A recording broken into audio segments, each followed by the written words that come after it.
Labdien! Šī būs video pamācība, kā veikt mājas darbu 5. klasē, kur jāizvieto ir 5 priekšmeti un jāveic uzdevums lineāri. Ja? Lineāri nozīmē tas, ka zīmē tikai ar līniju un nav ne pašēnas, ne krītošās ēnas. Vienīgais, kas ir ar līnijām, tiek darīts tā, lai priekšplāna līnijas būtu biezākas, salīdzināšu ar to, kas ir aizmugurē. Ja? Uzdevumā jums ir teikts, ka jums ir jāsagatavo no 5 priekšmetiem klusā daba. Līdz ar to teikšu tā. Ir pieļaujams, ka jums ir kāds auglis vai dārzenis pievienots. Ja? Nav jābūt tādai kompozīcijai kā man. Jūs liekat paši savējo un no saviem priekšmetiem. Nav jābūt obligāti brodām, katliem un nažiem un dēļiem. Tas var būt kaut vai priekšmeti no jūsu rakstām galda, no jūsu lietām, kas jums varbūt ir tuvas, mīļas un interesantas, un ko jūs vēlētos paši uzzīmēt. Bet runājot vēl par uzstādījumu, ja, kas tur drīkst vēl būt vai nebūt. Ja jūs izvēlaties likt klāt ābolus un no dabas veltēm kaut ko, tad noteikums ir tāds, ka nedrīkst būt mazāk priekšmetu par 3. Un vēlamais kopējais skaits priekšmetu ir 5. Ja? 5 varbūt, tas nozīmē 2 varbūt āboli un 3 priekšmeti, bet nedrīkst būt 3 āboli un 2 priekšmeti. Ja? Jūs varat priekšmetus varbūt pat uzlikt 4 un 1 ābols, ja? Bet nedrīkst būt tā, kad dominē uzstādījumā no dabas veltēm. Ja? Kāpēc tas tāds noteikums? Tāpēc, lai jūs neaizmirstu zīmēšanas pamatus, jums ir jāturpina konstruktīvi pareizi zīmēt. Līdz ar to ir svarīgi, lai ir priekšmeti, lai jūs neaizmirstat, kas ir viduslīnija un elipse un perspektīva, jo nekas no tā nav zudis. Mēs joprojām pie tā strādājam un mācāmies. Uzdevumā jums ir teikts, ka jūs varat zīmēt uz A4 formātu lapas, jo es saprotu, ka daudziem ir ļoti daudz uzdevumu un uz lielajiem formātiem mums vienkārši laika nepietiek, bet nav aizliegts zīmēt arī uz A3 formāta. Ja? Tas būtu pat vieglāk tiem, kuri ir pieraduši zīmēt lielus zīmējumus, kuriem ir viegli zīmēt lielu, bet ir grūti zīmēt mazu. Bet savukārt tiem, kuriem ir grūti zīmēt lielus objektus, ir vieglāk zīmēt mazus, tiem tad šoreiz tāda maza bonus atlaide, jūs drīkstat zīmēt uz A4 formātu lapas. Zīmējiet jūs ar parastiem zīmuļiem. Tiem, kam ir stingra roka, ļoti spēcīgi spiež zīmulī, tie ņem cietāku HB, B2B, bet tie, kam ir tā maigā roka, kuri viegli zīmē tā, ka knapi var redzēt līnijas, tie ņem mīkstāku zīmulīti, sākot no 4B līdz pat 8B amplitūdā. Ja? Tie ir mīkstie zīmuļi. Es jums rādu video pamācību datorprogrammā. Es zinu, ka daudziem ir kārdinājums izmēģināt, un kāds jau ir izmēģinājis un noteikti labi sanāk, bet teikšu tā, ka šoreiz saku nē, jums ir jāturpina zīmēt ar rociņu, jātrenē savas spējas zīmēt brīvi ar roku. Tālāk jūs mācīsieties arī datorgrafiku, un tad jūs varēsiet šo mākslu izkopt, papildināt un trenēt, ja, visos iespējamos variantus. Bet patreiz jums ir jāapgūst pamati, tīri tehniski, standartā, klasiski zīmēšanas pamati. Ja. Tā, ka jūs savu kompozīciju esat izvietojuši, pievēršat uzmanību tam, lai objektiņi neatrastos katrs atsevišķi, viņiem ir kopēji jāsakomponējas kopīgā grupā. Ja? Var būt kāds objekts nostāk, bet nevajadzētu būt tā, ka katrs objektiņš stāv savā vietā un viņi savā starpā viens otru neaizklāja, radot iespēju, ka viņi ir pilnīgi atsevišķi un nedraudzējās savā starpā. Jums jārada ir kopības sajūta šiem priekšmetiem, ka tā ir kompozīcija, vienota kompozīcija. Ja? Protams, pievēršam uzmanību tādām lietām, kā šeit ir kļūdiņa savā ziņā. ir horizonta līnija sakrīta priekšmeti, kur beidzās, pie tam 1, 2 horizonta līnija, tas jau 3 saskārās, ja? Tā kā jūs zīmēsiet, tad jums, ja jums šāda situācija gadās, atceraties, jūs varat vai nu augstāk pabīdīt, piemēram, šo sīpolu, vai zemāk, bet nevajadzētu, ka viņi saskarās. Nevajadzētu veidoties vienai kopīgai līnijai. Tāpat horizonta līnija, ja jums sakrīt šādi, vai nu jūs viņu pavilksiet augstāk vai zemāk, ja? Tad, ko es gribu teikt vēl? Kas man būtu svarīgs no jums? Lai jūs zīmētu to, kas ir reāli jums priekšā. Tāpēc es gribu, ka jūs uzzīmējat šo lineāro darbu, jūs man atsūtat arī savu fotogrāfiju ar savu uzstādījumu. Es gribu redzēt, kā reāli atradās objekti, kādos slīpumos viņi atradās, jo nereti ir tā, kad zīmējat citādāk nekā ir uzstādījumā. Jā, piemēram, šeit atrodas pudeli, bet jūsu pudeli ir uzzīmēta šeit. Reizēm tas nav slikti, reizēm tas ir pat labi, jo darbs kļūst tāds individuāls un interesants, jo mēs esam dažādi, mēs redzam dažādi, mēs uztveram dažādi, bet es gribu redzēt, no kurienes jūs to ņēmuši, ko jūs esat redzējuši, ko sapratuši, un es gribētu, lai tomēr pieturaties pie saviem uzstādījumiem, mācētu novērtēt attēlumus savā starpā, izvietojumu, jā. Nu, šeit, piemēram, ir gadījumi, tāpat kā pa horizonta līniju teica, ka sakrīt, te var bīdīt šurpu vai turpu, bet kamēr vēl neesat sākuši zīmēt, jūs paši to varat pārbīdīt, ja no savu skatu punktu paskatoties, vai jums apmierina viss. Tāpat, ja bļodiņi sakrīta dēlīti, jūs bļodiņu varat pavilkt uz āru vairāk, ja? Vai dēlīti pabīdīt uz šo pusi, lai nesakrīt, lai neveidojas tādas kā kopīgies tā punkti, ja? Sateklīnijas, bet nu tas tā. Tad atceraties pa zīmēšanu, kas bija svarīgi. Kā vienmēr atceramies pa kompozīciju. No apakšas atstājam vairāk brīvvietu, no augšas mazāk, gaismas pusē mēs atstājam mazāku brīvvietu, ēnas pusē vairāk. Ja salīdzina, ja, šīs te vietiņas savā starpā, tad apakša lielāka, augša mazāka, ēnas pusē vairāk, gaismas mazāk. Kāpēc to daram? Tāpēc, lai kompozīcija vizuāli nekristu laukā no lapas. Tā kā jums tas ir, jūs saprotat, ka šajā te laukumā jums ir jāiezīmē visi jūsu objekti. Tāpat kā skolā jūs sākumā viegli ieskicējat, kur kas atrodas, ja, kādos virzienos. Sākumā jūs to darat brīvi, pilnīgi ar roku, bez nekādiem tur jaunatklājumiem, man tā pudele jau sanākus par tuvu, es viņu dzēšu nost. Tā bļodiņa man tur drusku tā kā sakrita, es viņu pavilkšu nedaudz ārā. Ievilksim sākumā šādi. Nu, piekoriģēsiet. Sākumā, kad ir ieskicēts, varbūt arī šādi. Horizonta līnija man sakrita, man nepatika, tas nav labi, ka sakrīt, jā. Es viņu paceļu uz augšu. Viegli ieskicēts ir, tik tālu esam.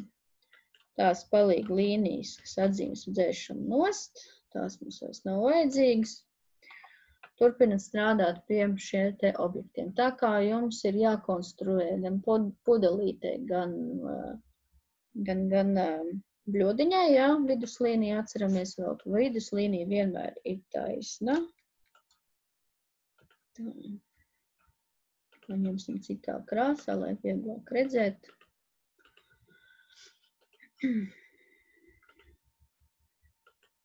Mēs zīmējam taisni. Protams, ar rociņu velkot, jums viņā būs slīka šķība, tas ir pilnīgi normāli un dabiski. Atceramies par palīgu lapu. Palīga lapa ir jebkura lapa. Jūs varat pat noplēst strēmeli no reklāmas, bukleta, pārlokat viņu uz pusēm, tā locījuma līnija būs taisnā, noplēstā mala var būt robaina, tas nav svarīgi.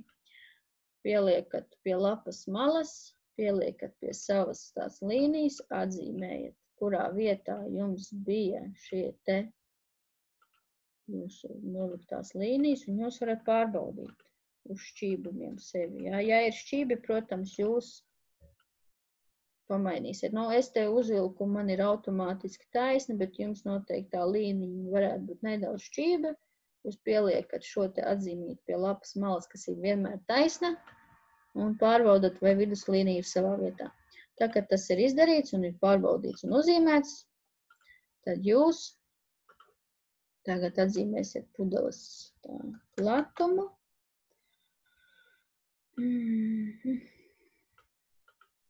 Nu, es atzīmēju šādi, šito vairs mēs neņemam vērā šo te atzīmi pret malu, bet mums ir svarīgi šīs te divas līnijas, atceramies tāpat kā skolā, jūs to darījāt, pārliekat uz otru pusi, uz augšu pārbaudat, vai viss vietā ir visas līnijas. Pārvilksiet pareizi, ja? Tā. Iebūsiet taisnas smukas līnijas. Abās pusēs būs vienādos attālumos no viduslīnijas, ja? To mēs atceramies, tāpat tam kakliņam tieši tāpat uztaisīsiet vienādus pleciņus, vienādā augstumā. Arī to pašu lapiņu var pagriezt pret šo malu un mērīt, ja? Visas elipsītes atceramies, kā velk. Tad pabļodiņu atgādinājums zīmēts jau ir, bet atgādinu vēlreiz. Protams, te vajag mums tās sāna malas atlikt to palīglapu tieši tāpat, kā mēs to darījām ar pudelīti. Bet es datorā izdarīšu citādāk. Tā. Kopiju.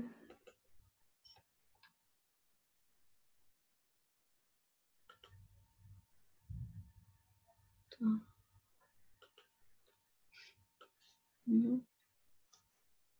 Tā. Varu pārbaudīt ar šo pašu, vai man tur sanāks vienādos attālumos atlikt. Tā.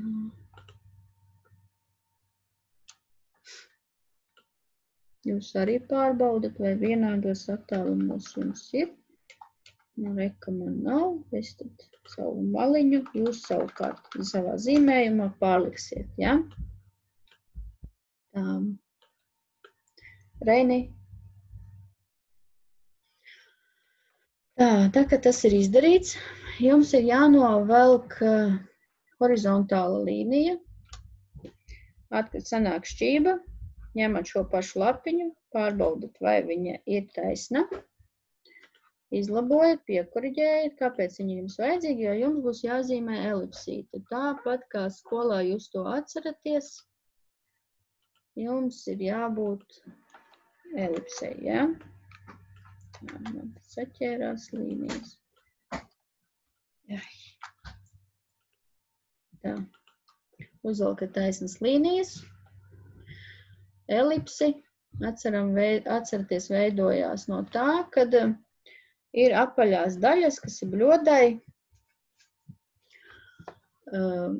No augšas skatoties, tas ir pilnīgi apaļš, ja? Līdz ko mēs skatāmies no sāna, tā gan augšējās daļas aplis saplacinās, tāpat kā apakšējais aplis, kas ir bļodas dibens, arī saplacinās un veidojas šaurāks. Nu, no platas sanāk šaurāks. Un kas bija svarīgi atcerēties? Elipsīte, kas ir apakšā, nav vienāda ar elipsi, kas ir augšā. Viņa mums būs viennozīmīgi šaurāka, ja? Jo tuvāk jūsu acu augstumam, jo šaurāka viņa kļūst, ja? Viņas nebūs vienādi platas. Šī te apakšējā būs platāka, augšējā šaurāka, jo tuvāk jūsu acīm jūs paliek līdz pat līnijai, ja, kad sakrīta jūsu acu augstumu. Ja ir zemē nolikts, viņu pie jūsu kājām jūs redzat apli, bet šajā gadījumā ir augstāk, jūs neredzat. Neaizmirstat bļodiņā maliņas piezīmēt, ja, biezumiņus. Tā. Un tā kā jums tie zīmējumi tā, tādu akurātāku. Tā. Tās maliņas cenšaties tā akurāti ievilkt, kad bļodiņai, mums šķības sanāk patreiz, bet jūs pielabosiet un jums būs smuki taisnas maliņas ar bļodiņas biezumiņu, jā, un būs smuki. Tās palīga līnijas, kas te konstrukcija iekšā elipsīts, jūs, protams, izdzēsīsiet, jums paliks tikai iekšējā daļa, ne iekšējā, es atvainojos, priekšējā, šīs te nodzēsīsies nost, liekais no konstrukcijas, jā, bišķi pa daudz nodzēs. Tā.